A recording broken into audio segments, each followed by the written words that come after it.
नमस्कार दोस्तों, स्वागत है आपका अपने इस YouTube चैनल राहुल एजुकेटर में।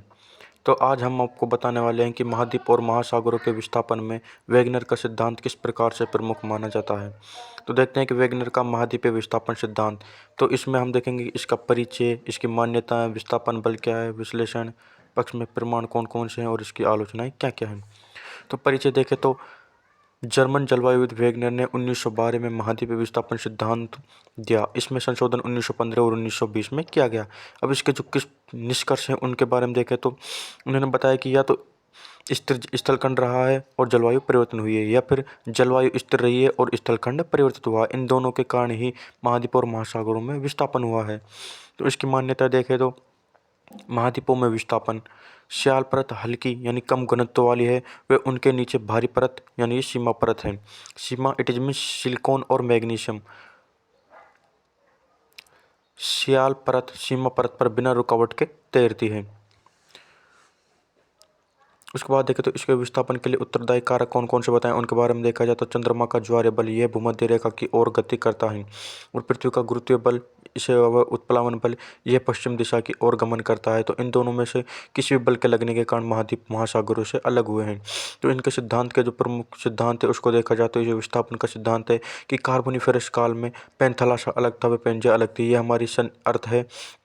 इसमें ये स्थलीय भाग था, ये जलीय भाग था। इसको पेंथलासा बोलते हैं, इसको पेंजिया बोलते हैं। तो ये अलग अलग था। लेकिन जैसे परमियन काल हुआ तो इसमें दो भागों में बट गया और टेथिस सागर था।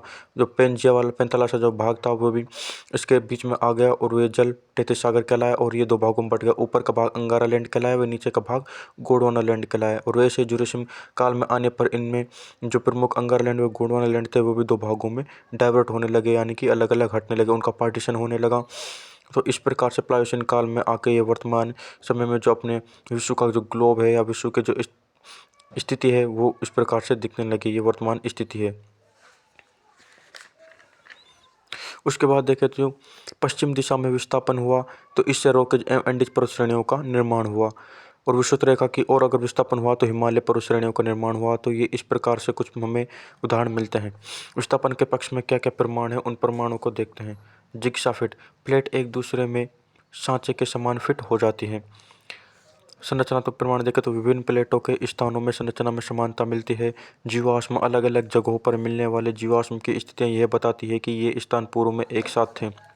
जलवायु प्रमाण, कई अवशेष वनस्पतियां ऐसी मिलती हैं जो केवल विशेष स्थल पर ही मिल सकती थी, जो वर्तमान के परिप्रेक्ष्य में मिलना स्थल खंडों के विस्थापन को दर्शाता है। दूसरा देखें तो पुराचुंबकीय प्रमाण, पृथ्वी के निकलने वाला लावा मैग्मा के रूप में नॉर्थ से साउथ दिशा में बहता है, जो उसकी दिशा व ध्रुवों में बदलाव को भी दर्शाती है। आधुनिक आधार पर सिद्धांत, यह सिद्धांत आधुनिक आधार का सिद्धांत है जो प्लेट विवर्तनी के सिद्धांत से मिलता जुलता है। आलोचना, इसके अनुसार श्याल परत सीमा परत पर बिना रुकावट के तैरती है, लेकिन रोकेज एवं एंडीज परत श्रृंखलाओं का निर्माण किसी रुकावट के कारण हुआ है जिसे ये स्पष्ट नहीं कर सका। इस प्रकार से ये इस सिद्धांत की प्रमुख आलोचना मानी जाती है। तो आप देखते रहिए मेरे इस यूट्यूब चैनल को। तो अगले नेक्स्ट क्लास में हम बताएंगे प्लेट विवर्तनी के सिद्धांत, जो कि ज्योग्राफी में, फिजिकल ज्योग्राफी में महासागर और महाद्वीपों के विस्थापन में सबसे प्रमुख जो सिद्धांत माना जाता है वह प्लेट टेक्टोनिक सिद्धांत है। इसको हम अगले नेक्स्ट क्लास में देखेंगे।